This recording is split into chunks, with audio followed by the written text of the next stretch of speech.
ಶ್ರೀ ಗುರುಭ್ಯೋ ನಮಃ. ಭಾಗವತ ಧರ್ಮ ವಿಜ್ಞಾನಾರ್ಥಂ ಸ ಗುರುಮೇವಾಭಿಗಚ್ಚೇತ್ ಸಮಿತ್ಪಾಣಿಃ ಶ್ರೋತ್ರಿಯಂ ಬ್ರಹ್ಮನಿಷ್ಠಂ. ತಂ ಚ ಅಮಾಯಯ ಅನುವೃತ್ಯ ಪರಿತೋಷ್ಯ ತಸ್ಮಾತ್ ಅಹಿಂಸಾದೀನ್ ಭಾಗವತ ಧರ್ಮಾನ್ ಅಧಿಗಚ್ಚೇತ್ ಸಾಧಕಃ. एवं च गुरुप्रतीकया सेवया एव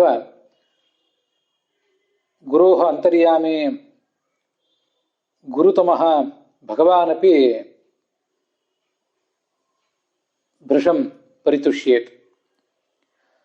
तुष्टश्च साधकाय दृढम् अपरोक्षज्ञानं मानसापरोक्षम् अंततश्च स्वरूपापरोक्षं दद्यात्. स्वरूपापरोक्षिणां च मोक्षं दद्यात्. मुक्तानां च स एव जनार्दनः आनन्दमपि दद्यात्. गुरोः अधिगन्तव्येषु धर्मेषु अन्यतमं समत्वम्. तस्यैव सूक्ष्मतत्त्वं गते दिवसे अद्य दिवसे च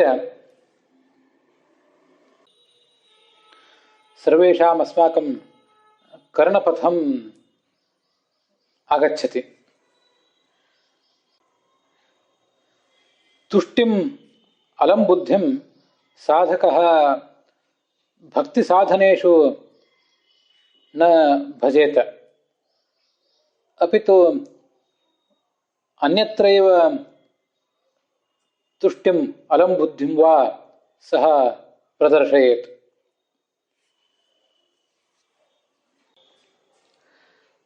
तत्रापि एषः प्रश्नः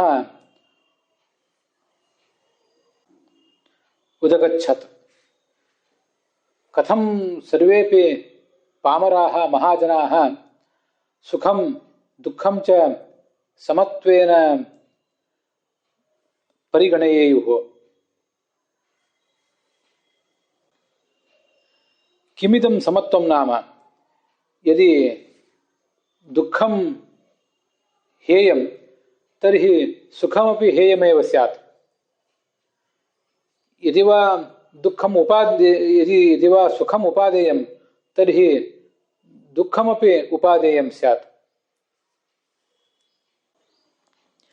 एतदेव खलु समत्वं नाम. को नाम प्राणभृत् अस्मिन् लोके सुखदुःखे उभे अपि उपादेयत्वेन परिगणय्य ते उभे अपि उपाददेत. कथं वा दुःखसुखे उभे अपि हेयत्वेन परिगणय्य उभे ते जह्यात् इति अयं प्रश्नः. सत्यं तदेव समता भवेत् इति. अस्मिन्नेव दुष्करे कर्मणि सर्वैः साधकैः प्रयत्येत. दुःखं तु हेयमिति सर्वैः विज्ञायते एव. सुखमपि हेयम् इति सर्वेपि जानीयुः.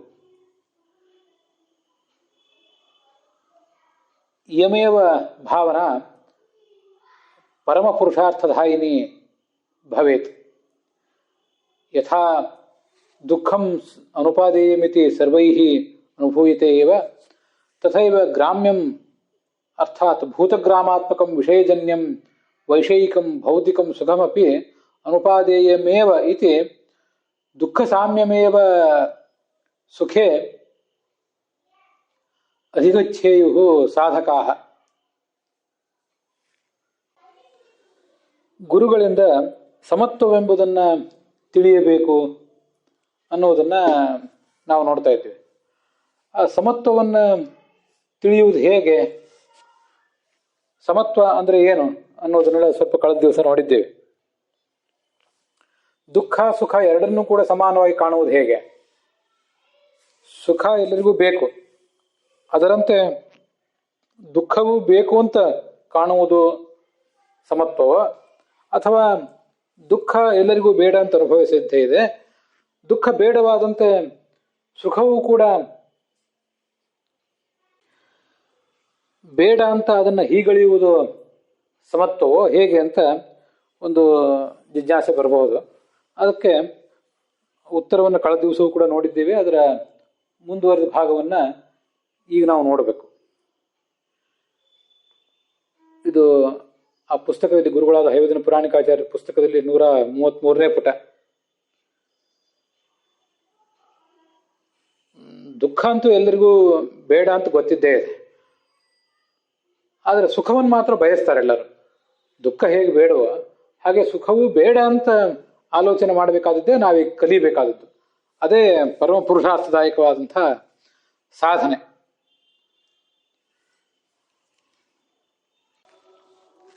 ಅಲ್ಲಿ ವಿಷ್ಣು ತೀರ್ಥಾಚಾರ್ಯ ಹೇಳ್ತಾರೆ, ಯಥಾ ಹಿ ಶ್ರವಣ ಮಾತ್ರೇಣ ತಮಸೋ ಮೂರ್ಛಾದಿ ಕಥನೇನ ಅಧಿಕ ದುಃಖಿತ್ವಂ ಸಿದ್ಧತಿ ತಥಾ ವೈಷಯಿಕ ಸುಖ ಇಚ್ಛಾ ಮಾತ್ರೇಣ ದುಃಖೋಕ್ತ್ಯ ದುಃಖೇಶು ಅಧಿಕತ್ವಮೇವ ಸಿದ್ಧತಿ ಇತ್ಯತಃ ಕಾತ್ರ ಕಥಂತ. ಬ್ರಹ್ಮಸೂತ್ರ ಗ್ರಂಥದಲ್ಲಿ 3ನೇ ಅಧ್ಯಾಯದ 1ನೇ ಪಾದದ 22ನೇ ಸೂತ್ರ ಹೊಂದಿದೆ. ತೃತೀಯೇ ಶಬ್ದಾವರೋಧ ಪರಸ್ಯ ಅಂತ ಸೂತ್ರ. ಅದು ಆ ತಮೋಲೋಕದ ತೀವ್ರತೆ ಹೇಗಿರ್ತದೆ ಅಂತ ವರ್ಣನೆ ಮಾಡ್ತದೆ ಆ ಸೂತ್ರ. ತಮಸ್ಸಿನಲ್ಲಿ ತಮೋಲೋಕಕ್ಕೆ ಹೋದಾಗ ನಮಗೇನು ಒಂದು ಕಷ್ಟ ಕೊಡ್ತಾರಲ್ಲ ಅಲ್ಲಿ, ಆಗ ನಮಗೆ ಆಗುವಂತಹ ದುಃಖವನ್ನ ಕೂತ್ಕೊಂಡು ಕೇಳಿದರೂ ದುಃಖದಿಂದ ಮೂರ್ಛೆ ಹೋಗುವಂತ ಆಗ್ತದಂತೆ. ಅಂತಹ ಭಯಂಕರವಾದ ದುಃಖ ಅಲ್ಲಿ ಕೊಡ್ತಾರಂತೆ.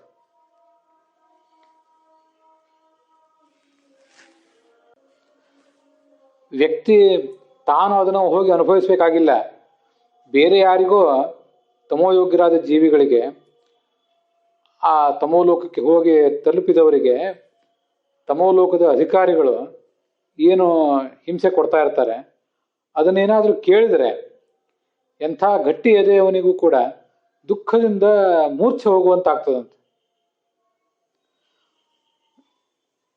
ಇದನ್ನ ದೃಷ್ಟಾಂತವನ್ನಾಗಿ ಕೊಡ್ತಾರೆ ಅರಣ್ಯಕಾಚಾರ್ಯ. ಅದರಂತೆ ಸುಖದ ಬಗ್ಗೆ ಯಾರಾದರೂ ವರ್ಣನೆ ಮಾಡಿದರೂ ಕೂಡ ನಮಗೆ ಮೂರ್ಛೆ ಹೋಗುವಂತಾಗಬೇಕು, ನಮಗೆ ಅದ್ರ ಬಗ್ಗೆ ಹೇಸಿಗೆ ಹುಟ್ಟಬೇಕು.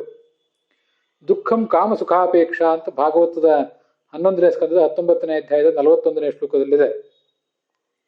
ವಿಷಯದ ಆಸೆಯೇ ಮಹಾ ದುಃಖ ಅಂತ.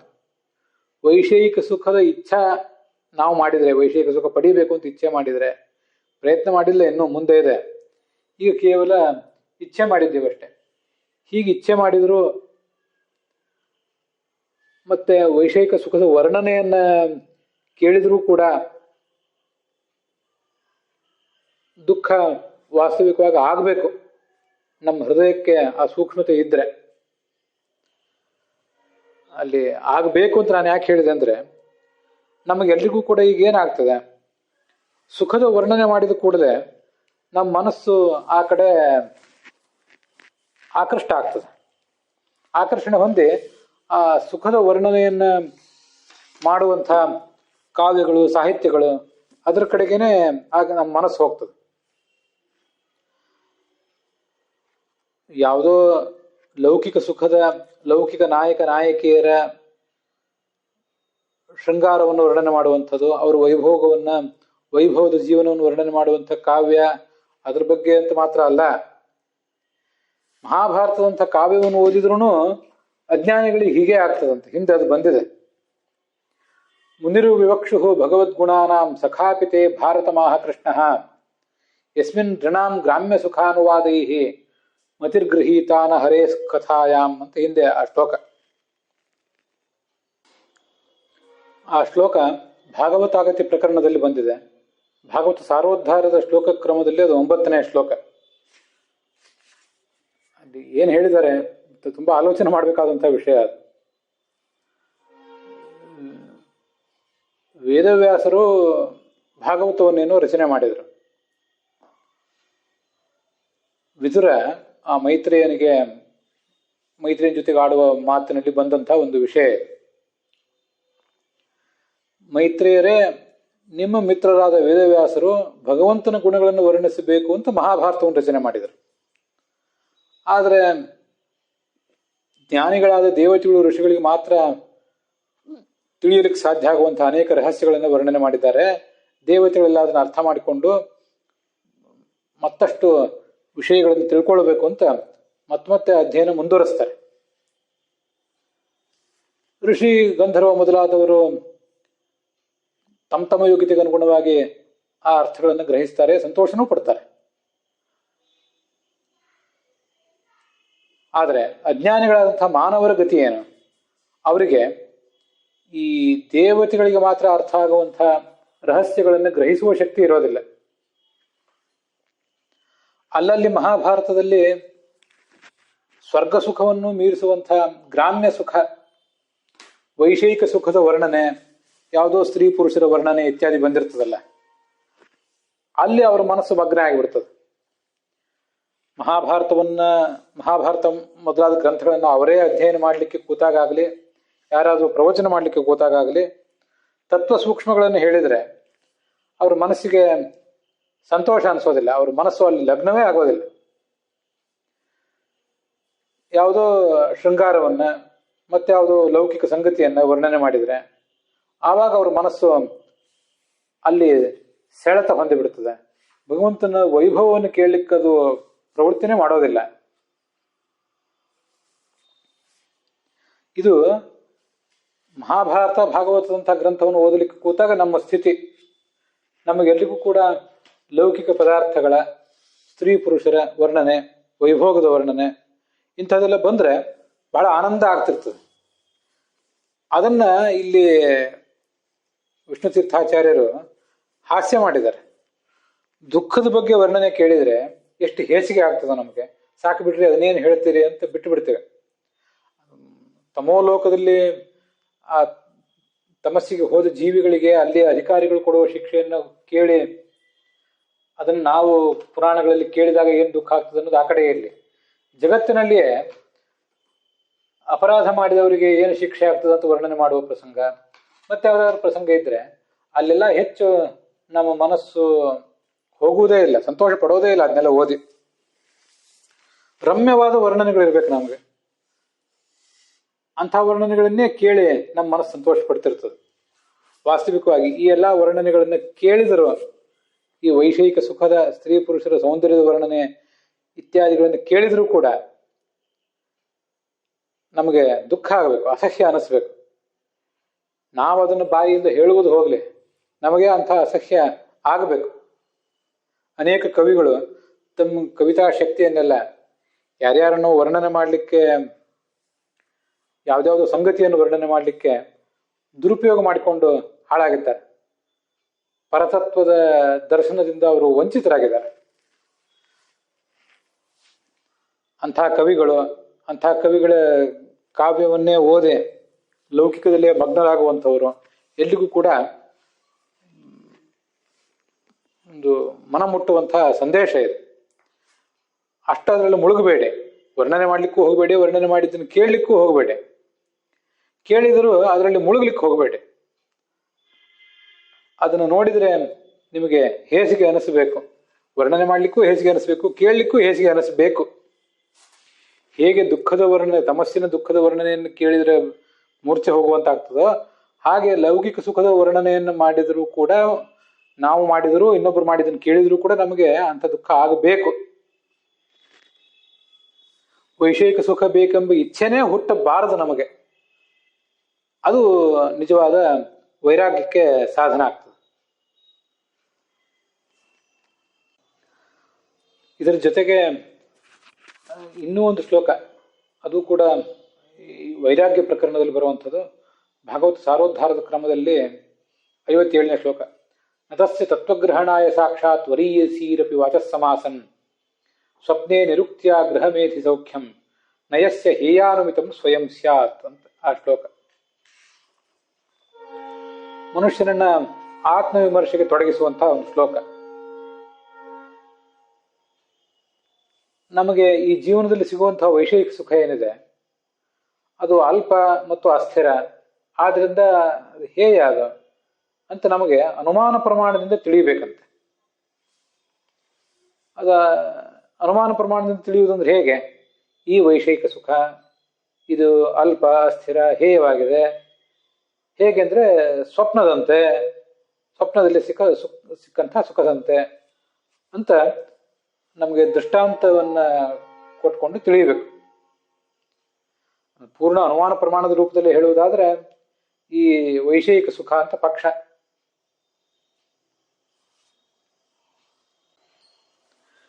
ಅದು ಹೇಯ ಅಂತ ಸಾಧ್ಯ, ಅಲ್ಪ ಮತ್ತು ಅಸ್ಥಿರವಾಗಿರೋದ್ರಿಂದ ಅಂತ ಹೇತು. ಸ್ವಪ್ನ ಸುಖವತ್ತು ಅಂತ ದೃಷ್ಟಾಂತ. ಸ್ವಪ್ನದಲ್ಲಿ ಸಿಕ್ಕಂತಹ ಸುಖ ಅದು ಅಲ್ಪ ಕಾಲದಲ್ಲಿ ಮಾತ್ರ ನಮಗೆ ಸಿಕ್ಕಿದ್ದು, ಮತ್ತು ಸ್ಥಿರವೂ ಅಲ್ಲ. ಎದ್ದು ನೋಡಿದ್ರೆ ಆ ಸುಖ ಇಲ್ಲವೇ ಇಲ್ಲ.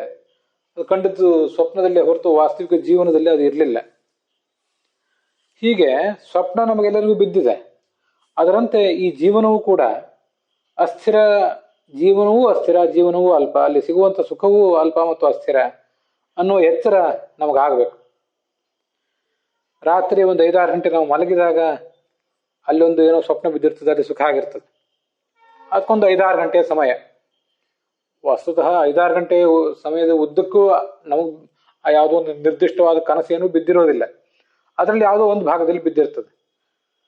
ಹೀಗೆ ನಿದ್ದೆ ಮಾಡುವುದೇ ನಾವು ಒಂದು 5-6 ಗಂಟೆ. ಅದರಲ್ಲಿ ನಿರ್ದಿಷ್ಟವಾದ ಕನಸು ಬೀಳುವುದು, ಆ ಕನಸಿನಲ್ಲಿ ಆಗಿರುವ ಸುಖ ಮತ್ತು ಅಲ್ಪ ಅಸ್ಥಿರ. ಅದರಂತೆ ನಾವು ಬದುಕುವ 70-80 ವರ್ಷಗಳ ಈ ಜೀವನದಲ್ಲಿ ನಮಗೆ ಸಿಕ್ಕ ಸುಖ ಎಷ್ಟು, ಅದೆಷ್ಟು ಅಲ್ಪ ಎಷ್ಟು ಅಸ್ಥಿರ ಅನ್ನೋ ಹೇತುವಿನಿಂದ, ಕಾರಣದಿಂದ ಇದು ಹೇಯವಾಗಿದೆ ಅಂತ ನಾವು ಸಾಧ್ಯವನ್ನ ಅನುಮಾನ ಮಾಡಬೇಕು. ಸ್ವಪ್ನದಂತೆ ಇದು ತುಂಬ ನಾವು ಆಲೋಚನೆ ಮಾಡಬೇಕಾದ ವಿಷಯ ಇದು. ರಾತ್ರಿ ಮಲಗಿದೆವು, ದಣಿದು ಮಲಗಿರ್ತೇವೆ, ಅಲ್ಲಿ ಸ್ವಪ್ನ ಬಿತ್ತು. ಬೆಳಗ್ಗೆ ಏಳುವುದರೊಳಗೆ ನಿದ್ರೆಯೂ ಮುಗಿದು ಹೋಗಿದೆ, ಮುಗಿದ ಮೇಲೆ ನಾವು ಹೇಳೋದು. ಸ್ವಪ್ನವೂ ಕೂಡ ಮುಗಿದೇ ಹೋಗಿದೆ. ಸ್ವಪ್ನ ಮತ್ತು ನಿದ್ರೆಗಳು ಮುಗಿದ ಮೇಲೆ ಅಲ್ಲಿ ಎಚ್ಚರದ ಅವಸ್ಥೆ. ಎಷ್ಟು ಸುಂದರವಾಗಿತ್ತು ಕನಸು, ಯಾಕೋ ಎಚ್ಚರ ಆಯಿತು ಅಂತ ಆ ಎಚ್ಚರ ಆದದ್ದನ್ನೇ ಬೈಕೊಂಡು ನಾವು ಹೇಳ್ತಿರ್ತೀವಿ. ಅನೇಕ ಜನರಿಗೆ ಆ ಸವಿನಿದ್ದೆಯನ್ನ ಬಿಟ್ಟು ಹೇಳಲಿಕ್ಕೆ ಮನಸ್ಸಾಗೋದಿಲ್ಲ. ಹಾಗೆ ಮಲಗಿಕೊಂಡು ಆ ಮಂಪರಿನಲ್ಲೇ ಅಥವಾ ಆ ಕಣ್ಣದೇನು ಸುಖ ಇರ್ತದೆ ಅದರಲ್ಲೇ ಮಗ್ನರಾಗಿ ಕಾಲ ಕಳೆಯಬೇಕು ಅಂತ ಅನಿಸ್ತದೆ. ಅನೇಕ ಕಡೆ ಹಗಲು ಕನಸುಗಳನ್ನು ನಾವು ಕಾಣ್ತಾ ಕಾಲ ಕಳೆದು ಬಿಡ್ತೇವೆ. ಒಟ್ಟಾರೆ ಜೀವನ ಆದರೂ ಕೂಡ ಇವತ್ತಾರೋ ಹುಟ್ಟಿದ್ರು,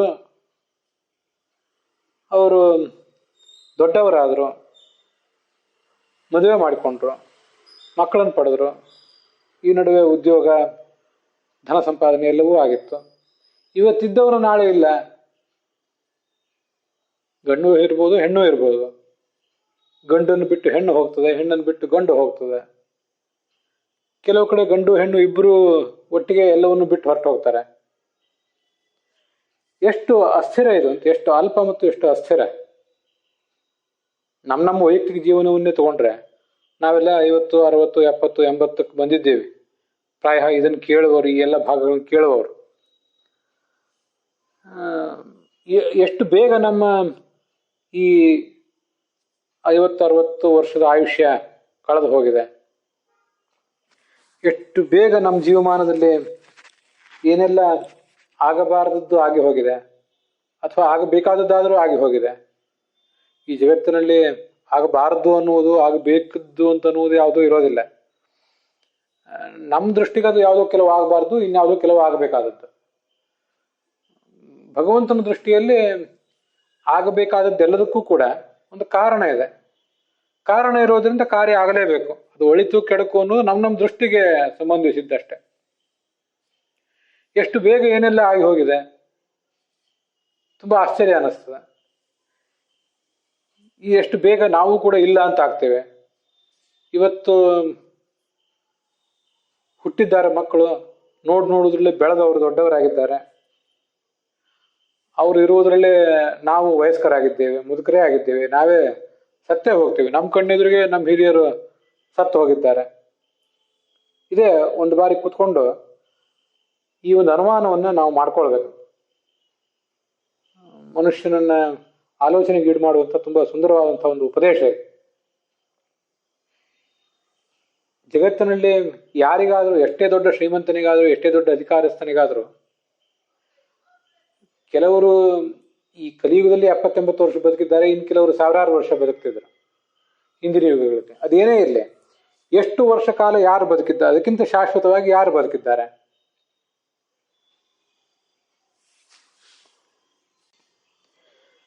ಕಸ್ಯನ ವ್ಯಸನಂ ಪ್ರಾಪ್ತಂ ಶ್ರೇಯಃ ಕಸ್ಯ ನಿರಂತರಾಹ. ರಾಮಾಯಣ ಕೇಳ್ತದೆ. ದುಃಖ ಯಾರಿಗೆ ಬಂದಿಲ್ಲ ಈ ಜೀವನದಲ್ಲಿ? ಸಂಪತ್ತು ಸತತವಾಗಿ ನೆಂದೂ ನಮಗೆ ಆ ಸಂಪತ್ತಿಗೆ ನಾಶವೇ ಇಲ್ಲ ಅನ್ನೋ ಥರ ಸಂಪತ್ತೆಂದಾದರೂ ನೋವು ಬಂದಿದೆಯಾ? ಬಂದಿಲ್ಲ. ಸರ್ವೇ ಕ್ಷಯಾಂತಹ ನಿಚಯಾಹ ಪತನಾಂತ ಸಮುಚ್ಚಯಾಹ ಸಂಯೋಗ ವಿಪ್ರಯೋಗಾಂತಹ ಮರಣಾಂತಂಚ ಜೀವಿತಂ ಅಂತ. ಸರ್ವೇ ಕ್ಷಯಾಂತಹ ನಿಚಯಾಹ. ನಾವು ಗಳಿಸಿದ್ದೆಲ್ಲವೂ ಕೂಡ ನಮ್ಮ ಕಣ್ಣು ಮುಂದೆ ಹೋಗಬೇಕು, ಅಥವಾ ನಾವು ಹೋದ ಮೇಲೆ ಆದರೂ ಅದು ಹೋಗಬೇಕು. ಪತನಾಂತ ಸಮುಚ್ಚಯ. ಇವತ್ತು ಯಾವುದೋ ಒಂದು ದೊಡ್ಡ ಅಧಿಕಾರದ ಸ್ಥಾನಮಾನದ ಎತ್ತರವನ್ನು ಏರಿದ್ದೀವಿ, ಏರಿದವರು ಇಳಿಯಲೇಬೇಕು. ಸಂಯೋಗ ವಿಪ್ರಯೋಗ ಅಂತಹ ಯಾರ್ಯಾರ ಜೊತೆಗೋ ನಾವು ಇವತ್ತು ಸೇರಿದ್ದೀವಿ, ಯಾವುದ್ಯಾವುದೋ ಸಂಬಂಧದ ನೆಪದಿಂದ ನಾವೆಲ್ಲರೂ ಬೇರ್ಪಡಲೇಬೇಕು. ಮರಣಾಂತಂಚು ಜೀವಿತಂ. ನಾವು ಹುಟ್ಟಿದ್ದೇವೆ ಅಂದರೆ ಸಾಯಲೇಬೇಕು, ಸತ್ತಿದ್ದೇವೆ ಅಂದ್ರೆ ಮತ್ತೆ ಹುಟ್ಟಲೇಬೇಕು. ಹೀಗೆ ಜೀವನ ಇರುವಾಗ ತಸ್ಮಾತ್ ಅಪರಿಹಾರ್ಯರ್ಥೆ ನತ್ವಂ ಶೋಚಿತುಮರ್ಹಸಿ ಅಂತ. ಯಾವುದನ್ನು ಪರಿಹರಿಸ್ಕೊಳ್ಳಿಕ್ಕೆ ಸಾಧ್ಯ ಇಲ್ವಾ ಅದ್ರ ಬಗ್ಗೆ ಯಾಕೆ ಆಲೋಚನೆ ಮಾಡ್ತೀರಿ? ಜನ್ಮ ಮರಣ ಅದನ್ನ ಮಾತ್ರ ಪರಿಹರಿಸ್ಕೊಳ್ಳಿಕ್ಕೆ ಸಾಧ್ಯ ಇಲ್ಲ ಅಂತಲ್ಲ, ಪರಿಹರಿಸಿಕೊಳ್ಳಿಕ್ಕಾಗದೇ ಇರುವ ಅನೇಕ ಸಂಗತಿಗಳಿವೆ ಈ ಜಗತ್ತಿನಲ್ಲಿ. ಒಂದು ಬಾರಿ ಹುಟ್ಟಿದ ಮೇಲೆ ಸಾಯುವವರೆಗೆ, ಸತ್ತ ಮೇಲೆ ಮತ್ತೆ ಹುಟ್ಟುವವರೆಗೆ,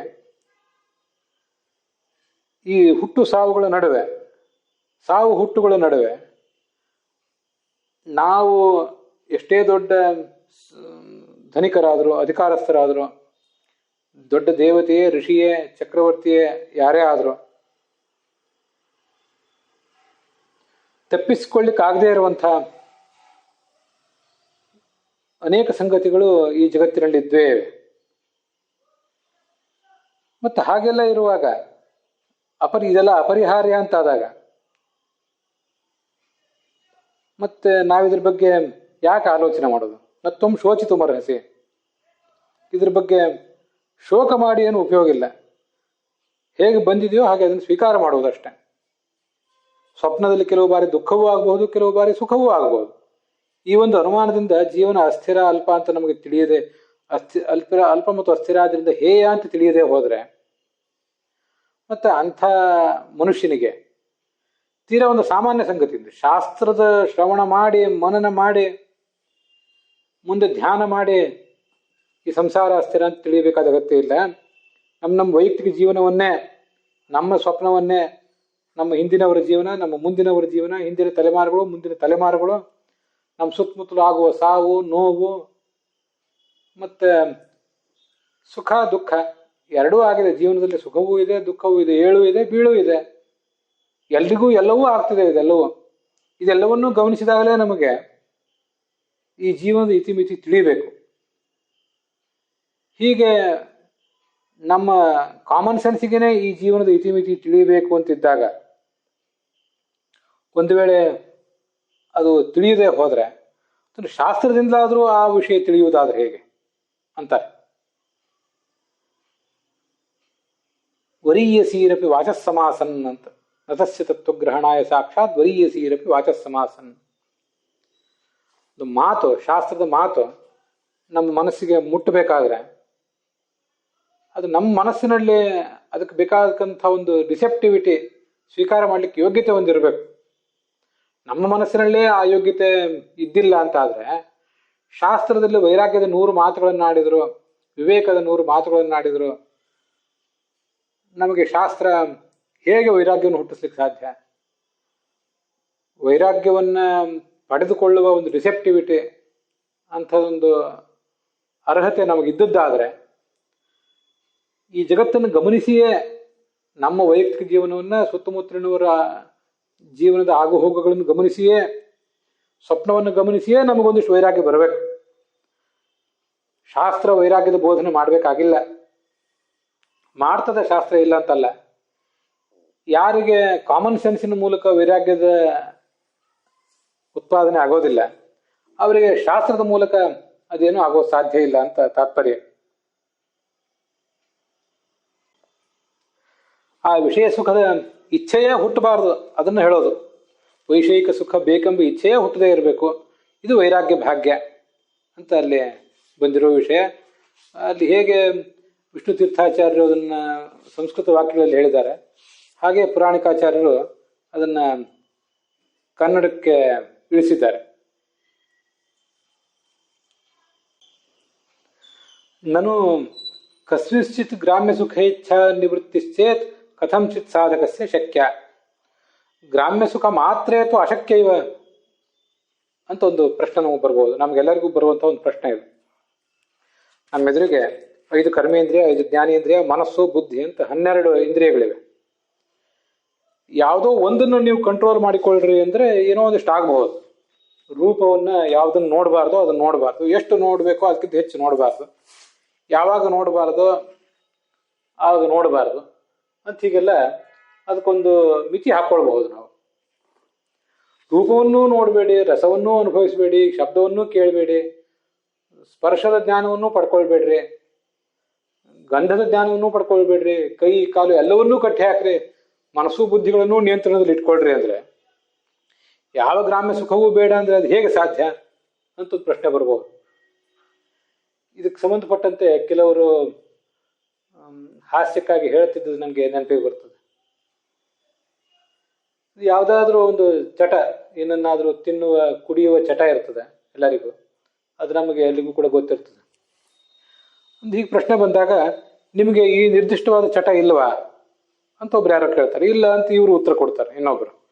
ಅಲ್ಲ, ಏನೂ ಚಟ ಇಲ್ಲದೆ ಬದುಕ್ತೀರಿ ಹೇಗೆ ನೀವು?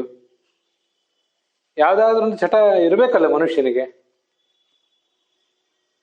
ಅಂತ ಹೀಗೆ ಪರಸ್ಪರ ಜನ ಮಾತಾಡೋದನ್ನು ಕೇಳಿದ್ವಿ. ಏನೂ ಚಟ ಇಲ್ಲದೆ ಅದು ಜೀವನ ಎಂಥದ್ದು ಅದು?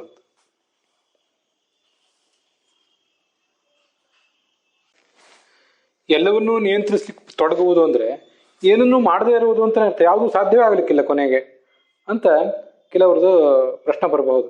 ಅದಕ್ಕೆ ಉತ್ತರ ಅಭ್ಯಾಸದಿಂದ ಬರಬೇಕು. ನೀವು ಹೇಳಿದ್ದು ಸರಿ ಇದೆ, ಅಭ್ಯಾಸದಿಂದ ಬರಬೇಕದು. ಅಭ್ಯಾಸದಿಂದ ಅಶಕ್ಯವಾದ ಯಾವುದೂ ಇಲ್ಲ. ಅಭ್ಯಾಸ ಏನು ಕೌಂತೆಯ ಪ್ರಯತ್ನ ಏನು ಗೃಹ್ಯತೆ ಅಂತ ಭಗವದ್ಗೀತಾದಲ್ಲೂ ಕೂಡ ವರ್ಣಿಸ್ತಾರೆ ಅದನ್ನು. ಮೊದಲು ನಾಲಿಗೆಯ ರುಚಿಯೊಂದನ್ನು ಬಿಡಲಿಕ್ಕೆ ಅಭ್ಯಾಸ ಮಾಡಬೇಕು. ಆ ಬಳಿಕ ಒಂದು ಸ್ಪರ್ಶ ಸುಖವನ್ನ, ಗಂಧ ಉದಾಹರಣೆಗೆ ಗಂಧಲೇಪದ ಸುಖವನ್ನು ಬಿಡುವ ಅಭ್ಯಾಸ ಮಾಡಬೇಕು. ಆಮೇಲೆ ಮತ್ತೊಂದು ಸುಖ, ಹೀಗೆ ನಿಧಾನವಾಗಿ ಒಂದೊಂದನ್ನೇ ನಿಯಂತ್ರಿಸಬೇಕು. ಆ ನಾಲಿಗೆ ರುಚಿಯನ್ನು ನಿಯಂತ್ರಿಸುವ ಪ್ರಯತ್ನದಲ್ಲೂ ಕೂಡ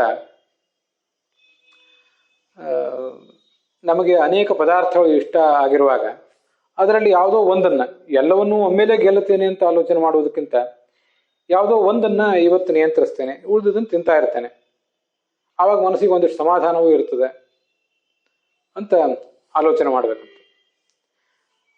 ಕ್ರಮವಾಗಿ ಎಲ್ಲವನ್ನೂ ಕೂಡ ಒಂದು ಕಾಲದಲ್ಲಿ ಬಿಟ್ಟು ಬಿಡ್ತೇನೆ ಅಂತ ಆಲೋಚನೆ ಮಾಡಬೇಕು. ಕುಡಿತದಿಂದ ಮದ್ಯಪಾನದ ಚಟವನ್ನು ಬಿಡಿಸುವ ಅಭ್ಯಾಸಗಳಿರ್ತಾವಲ್ಲ, ಅಲ್ಲಿ ಕೂಡ ಹೀಗೆ ಮಾಡ್ತಿರ್ತಾರೆ. ಮದ್ಯಪಾನ ಚಟವನ್ನು ಬಿಡಿಸುವಾಗ ಏಕಾಏಕಿ ಮದ್ಯಪಾನವನ್ನೇ ಪೂರ್ಣವಾಗಿ ಬಿಡಿಸಿಬಿಡ್ಲಿಕ್ಕೆ ಅವರು ಪ್ರಯತ್ನ ಪಡೋದಿಲ್ಲ. ಹಾಗಾಗೋದೂ ಇಲ್ಲ. ಅದು ಯಾವ ಪ್ರಮಾಣದಲ್ಲಿ ನಿನ್ನೆ ದಿವಸ ನೀವು ಮದ್ಯಪಾನ ಮಾಡ್ತಾ ಇದ್ರೆ ಅದಕ್ಕಿಂತ ಒಂದು ಸ್ವಲ್ಪ ಕಡಿಮೆ ಇವತ್ತು, ನಾಳೆ ಮತ್ತೂ ಕೂಡ ಸ್ವಲ್ಪ ಕಡಿಮೆ, ಅದರ ಮಾರನೇ ದಿವಸ ಮತ್ತೂ ಸ್ವಲ್ಪ ಕಡಿಮೆ, ಹೀಗೆ ಮಾಡ್ತಾ ಅದನ್ನು ಅಭ್ಯಸಿಸ್ಬೇಕಷ್ಟೆ. ಅದು ಬಿಟ್ಟು ಬೇರೆ ಮಾರ್ಗ ಇಲ್ಲ. ಇದಕ್ಕಾಗಿಯೇ ನಾವು ಇದನ್ನೆಲ್ಲ ನೋಡಿರ್ತೀವಿ. ಕಾಶಿಗೆ ಹೋದಾಗ ಏನೋ ಒಂದನ್ನು ಬಿಟ್ಟು ಬರಬೇಕು ಅಂತ ಯಾಕೆ ಮಾಡಿರ್ತಾರೆ. ವಸ್ತುತಃ ಕಾಶಿಗೆ ಹೋದಾಗ ಅಲ್ಲಿ ಮಾತ್ರ ಬಿಡಬೇಕು, ಇಲ್ಲಿ ಬಿಡಬಾರ್ದು ಅಂತ ಅರ್ಥ ಅಲ್ಲ, ಅಥವಾ ಅಲ್ಲಿ ಹೋದಾಗ ಬಿಡಲೇಬೇಕು ಅಂತನೂ ಅರ್ಥ ಅಲ್ಲ. ಮನುಷ್ಯನಿಗೆ ಬಿಡುವುದನ್ನು ಕಲಿಸುವ ಒಂದು ಪ್ರಯತ್ನ ಅದು. ನೀವು ಕಾಶಿಗೆ ಹೋದಾಗ ಬಿಡಿ ಒಂದು ಸ್ವಲ್ಪ ಅಂತ. ಹೀಗೆ ಭಗವಂತನ ಪ್ರೀತ್ಯರ್ಥವಾಗಿ ಒಂದೊಂದನ್ನೇ ಬಿಡುವ ಒಂದು ಪ್ರಯತ್ನ ಮಾಡಬೇಕು. ಹೀಗೆ ನಿಧಾನವಾಗಿ ಅದರಲ್ಲಿ ನಿಯಂತ್ರಣ ಸಾಧಿಸಬೇಕು. ಗ್ರಾಮ್ಯ ಈಹ ಉಪರಮಃ ಶನೈಹಿ ಅಂತ ಹಿಂದೆ ಅದು ಸಪ್ತಮ ಸ್ಕಂದದಲ್ಲಿ ಬಂದಿದೆ. 7ನೇ ಅಧ್ಯಾಯದ 7ನೇ ಸ್ಕಂದದ 12ನೇ ಅಧ್ಯಾಯ ಅಲ್ಲಿ 9ನೇ ಶ್ಲೋಕದಲ್ಲಿ ಶನೈಹಿ, ಅದನ್ನು ರಾತ್ರೋರಾತ್ರಿ ಮಾಡಬೇಡಿ. ಏಕಾಏಕಿ ಯಾರೂ ಕೂಡ ವಿರಕ್ತನಾಗೋದಿಲ್ಲ, ರಾತ್ರೋರಾತ್ರಿ ವಿರಕ್ತನಾಗೋದಿಲ್ಲ. ಶನೈಹಿ ಅಂದರೆ ನಿಧಾನವಾಗಿ ಆಗಬೇಕಾದದ್ದು. ಅದು ಇವತ್ತೊಂದು ಸ್ವಲ್ಪ, ನಾಳೆ ಒಂದು ಸ್ವಲ್ಪ, ನಾಡ್ದೊಂದು ಸ್ವಲ್ಪ, ಹೀಗೆ ಕ್ರಮೇಣ ಆಗಬೇಕಾದ್ದು. ಅಲ್ಲೊಂದು ಶನೈಹಿ ಅನ್ನೋ ಮಾತಿಗೆ ತುಂಬ ಸುಂದರವಾದ ಅರ್ಥ ಇದೆ. ಅನೇಕ ಜನ್ಮಗಳಲ್ಲಿ ಅಂತ, ಅನೇಕ ದಿನಗಳಲ್ಲಿ ಮಾತ್ರ ಅಲ್ಲ, ಅನೇಕ ಜನ್ಮಗಳಲ್ಲಿ. ಈ ಜನ್ಮದಲ್ಲಿ ಒಂದು ಸ್ವಲ್ಪ ಮಾಡಿ ಅದನ್ನು ಮುಂದುವರಿಸ್ತಾ ಹೋಗಿ, ಮುಂದಿನ ಜನ್ಮದಲ್ಲಿ ಮತ್ತೊಂದಷ್ಟನ್ನು ಮಾಡಿ, ಹೀಗೆ ಆ ವೈರಾಗ್ಯದ ಅಭ್ಯಾಸವನ್ನು ಕ್ರಮವಾಗಿ ಮಾಡ್ತಾ ಹೋಗಿ ಅಂತ. ಅದನ್ನ ಈ ಇಂಗ್ಲಿಷ್ನಲ್ಲಿ ಒಂದು ಮಾತನ್ನು ಹೇಳ್ತಾರೆ, ಹೇಜನ್ ಸ್ಲೋಲಿ ಅಂತ.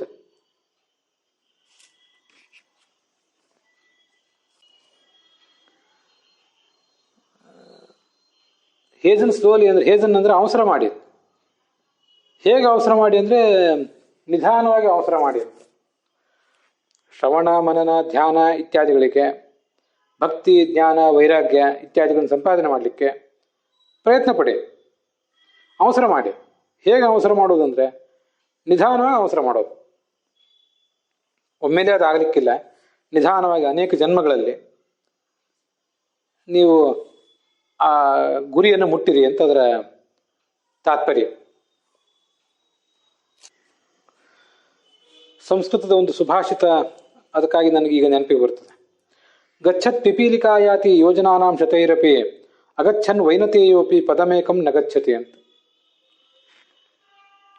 ಒಂದು ಇರುವೆ ಆದರೂ ಕೂಡ ಅದು ಗಚ್ಚತ್ ಹೊರಟಿದೆ ಅಂತ ಆದರೆ, ಪ್ರಯಾಣ ಪ್ರಾರಂಭಿಸಿದೆ, ಅದು ನಡುವೆ ನಿಲ್ಲಿಸ್ತಾ ಇಲ್ಲ ಅಂತ ಆದರೆ, ಯೋಜನಾನಾಂ ಶತಾನ್ಯಪಿ ಗಚ್ಚೇತ್, 100 ಯೋಜನೆಗಳನ್ನು ಅದು ಪ್ರಯಾಣ ಮಾಡಿ ಮುಗಿಸ್ತದೆ ಕ್ರಮವಾಗಿ. ಒಂದು ಗರುಡನೇ ಆದರೂ ಕೂಡ, ಇರುವೆಗೆ ಹೋಲಿಸಿದರೆ ಗರುಡನಿಗೆ ಹಾರುವ ಶಕ್ತಿ ಹೆಚ್ಚಿಂದು. ಗರುಡನೇ ಆದರೂ ಕೂಡ ಹಾರದೇನೆ ಹೋದರೆ, ಪ್ರಯಾಣವನ್ನೇ ಅದು ಪ್ರಾರಂಭಿಸಿಲ್ಲ ಅಂತ ಆದರೆ,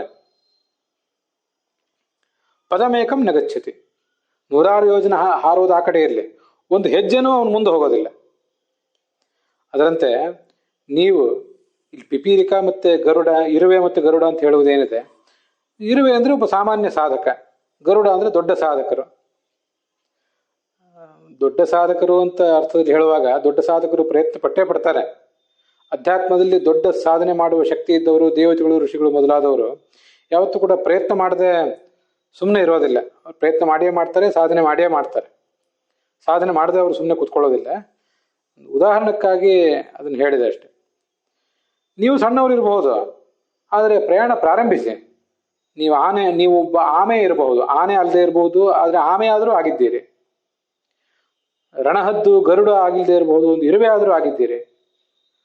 ಆ ಪ್ರಯಾಣ ಪ್ರಾರಂಭಿಸಿ. ಇದು ಒಂದಲ್ಲ ಒಂದು ದಿವಸ ಇದು ಹೋಗಿ ಆಗ್ತದೆ ಈ ಕೆಲಸ.